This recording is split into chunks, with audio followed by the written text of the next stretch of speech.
আসসালামু আলাইকুম সবাইকে। আশা করছি সবাই ভালো আছেন। আলহামদুলিল্লাহ আমরাও ভালো আছি। এখন সময় হলো প্রায় বিকেল 4:30টার মতো বাজে।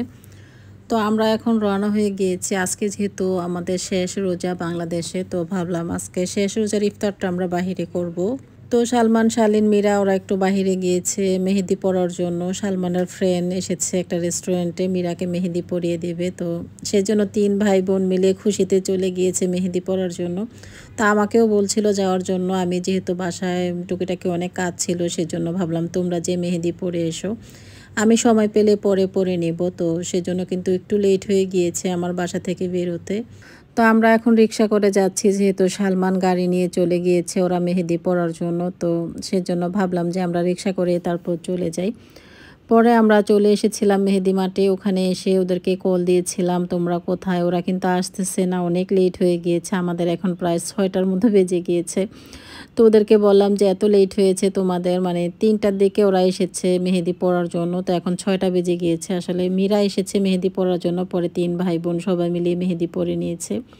তো আজকে আমাদের ইফতারটা করা অনেক লেট হয়ে গিয়েছে। আমরা অনেক রেস্টুরেন্টে আজকে ঘোরাঘুরি করেও কিন্তু ইফতার খেতে পারিনি। গাড়িতে বসেছিলাম, তো অনেক টাইম লেগে গিয়েছে আমাদের ইফতারটা খেতে।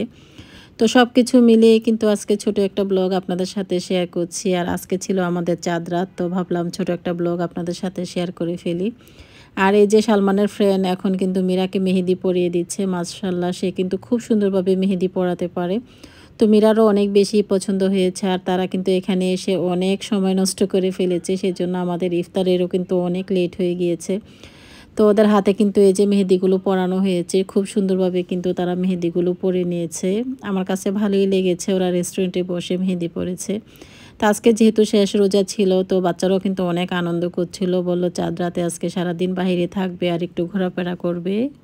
তো মেহেদি পড়াতে কিন্তু আসলেই অনেক টাইম লেগে যায়। এমনিতে বললে তো আর মেহেদি পড়া হয় না। মেহেদি পড়াটাও কিন্তু একটু সময়ের ব্যাপার থাকে। তো আমরা অনেক রেস্টুরেন্টে খোঁজাখুঁজি করার পরে আমরা পূর্বাচল একটা নতুন রেস্টুরেন্টে চলে আসি। তো রেস্টুরেন্টের নামটা কি আমার সঠিক মনে নেই। তবে আমরা এই ফার্স্ট টাইম কিন্তু এই রেস্টুরেন্টে খাবার ট্রাই করছি। তো আপনাদের সাথেও শেয়ার করব যে খাবারের টেস্টটা কেমন ছিল। তো আমরা কিন্তু আজানের ৩০ মিনিট পর এখন খাবার খেয়ে নিচ্ছি। গাড়িতে অবশ্য আখের রস ছিল, তার মধ্যে পানি ছিল, সেগুলো দিয়ে আমরা ইফতার করে নিয়েছিলাম। আর সালমানের ফ্রেন্ডকে যদি কাছে পেতাম তাহলে আমরাও সাথে করে নিয়ে আসতাম। আসলে অনেক লেট হয়ে গিয়েছিল, সেজন্য তাড়াহুড়োর মধ্যেই কিন্তু আমরা একটা রেস্টুরেন্টে চলে এসেছিলাম। তো যাই হোক, এই যে আমরা এখানে এসে হালিম অর্ডার করেছি, তার সাথে আরও সালাদ, তার মধ্যে বাচ্চারা যে খাবারগুলো খেতে পছন্দ করে ওগুলোই কিন্তু আজকে অর্ডার করা হয়েছে। আর এখানে চিকেন চাপ দিয়েছি, গ্রিল চিকেন দিয়েছি, নান রুটি দিয়েছি। আর এখানে নান রুটিটা আমার কাছে একটু অন্যরকম মনে হয়েছে। নান রুটির টেস্টও কিন্তু অন্যরকম ছিল। পূর্বাচলে এটা নতুন রেস্টুরেন্ট হয়েছে, আমার নামটা সঠিক মনে নেই। হয়তো যদি অন্য কোনো দিন আসি হয়তো আপনাদের সাথে নামটা শেয়ার করব, আপনারাও ট্রাই করতে পারেন এখানে এসে। তো এখানে চিকেন চাপটা কিন্তু অনেক বেশ পরিমাণে দিয়ে থাকে। আর এই যে এখানে চিকেন চাপটা দেখতে পাচ্ছেন, এটা এত বেশি সুস্বাদু ছিল, খেতেও ভালো লাগছে।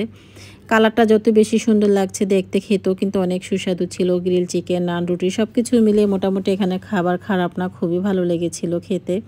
তো আমরা অনেক ক্ষুধার্ত ছিলাম যেহেতু আজকে শেষ রোজা ছিল। তো তাছাড়া আমরা কোথাও কিন্তু ইফতার পাচ্ছিলাম না, সব দোকান কিন্তু বন্ধ হয়ে গিয়েছে।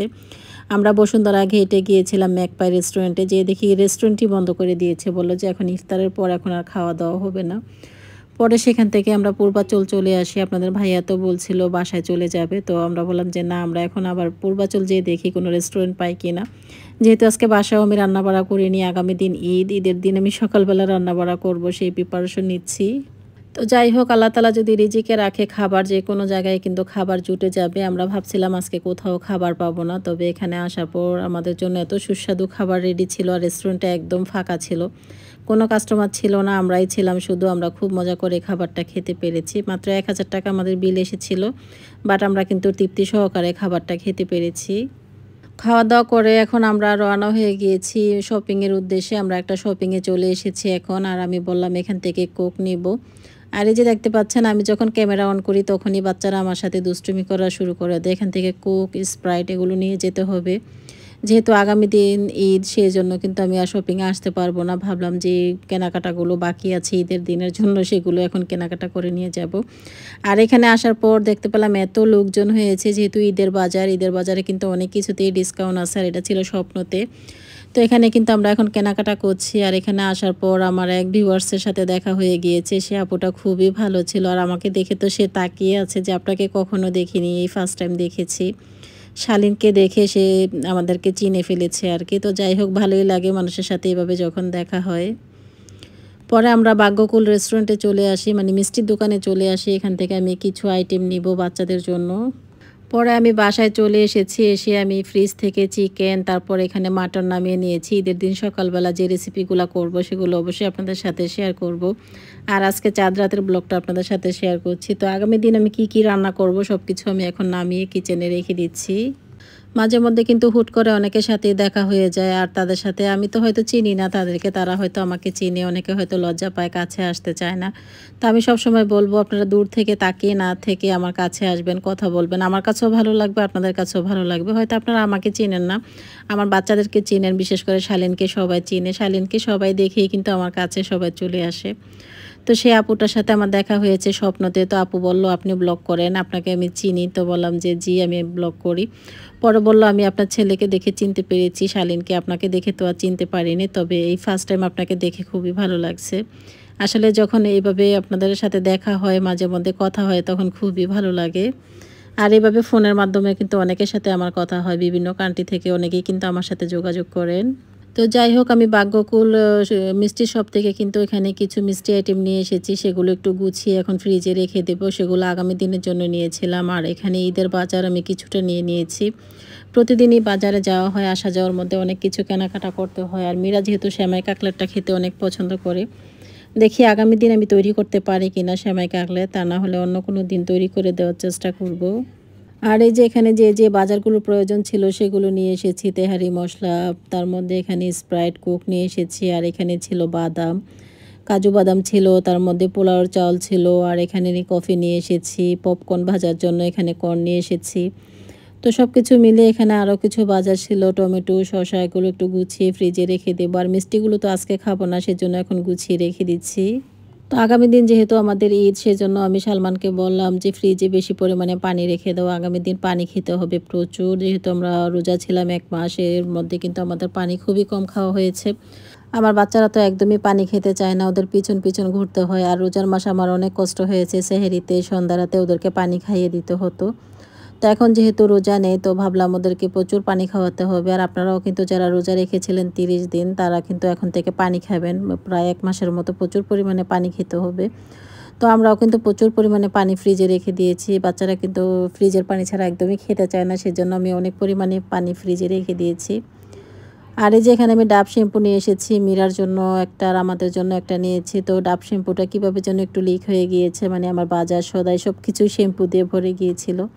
তো সালমান বলতেছে আমরা বিদেশ থেকে এসেছি, সেজন্য এগুলো খুলে গিয়েছে। তো তখন অনেক হাসতেছিলাম আমরা, আসলে ওদের কথা শুনলে মাঝে মধ্যে বাচ্চাদের অনেক হাসি পায়। আর এখানে যে কনডেন্স মিল্ক নিয়ে এসেছি, এটাও কিন্তু শ্যাম্পু দিয়ে একদম ভরে গিয়েছিল। আসলে এই কথাটা সত্য, আমরা যখন বাহির দেশ থেকে আসতাম তখন কিন্তু অনেক প্রোডাক্টই আমাদের এভাবে নষ্ট হয়ে যেত।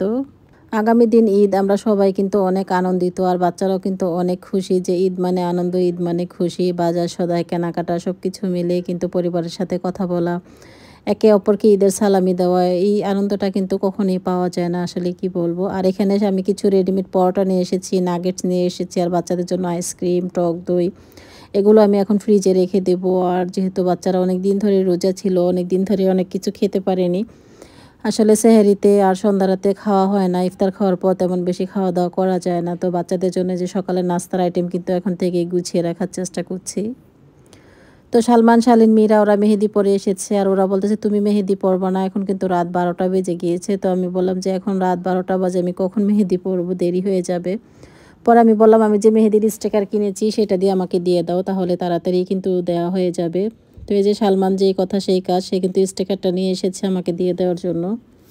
তা হাতের মধ্যে আমি স্টিকারটা সুন্দরভাবে বসিয়ে নিলাম। আর ফিঙ্গারগুলোর মধ্যে দেওয়া যাবে না, সেগুলো আবার ছোট করে কেটে কেটে দিতে হবে। তো এভাবে করে নিলে আমার কাছে মনে হয় না যে খারাপ হবে, ভালোই হয়। আর অনেক তাড়াতাড়ি কিন্তু মেহেদিটা পরা যায়। তো সালমানকে বললাম তুমি আমাকে হেল্প করো কিভাবে দেওয়া যায়। আর আমি যেহেতু বাসার কাজকর্ম করতেছিলাম, আমি ভাবছিলাম এই বছর আমি মেহেদি পরবই না। আর বাচ্চারা দেখতেই পাচ্ছেন 2 হাতে ধরে আমাকে মেহেদি পরিয়ে দিচ্ছিল।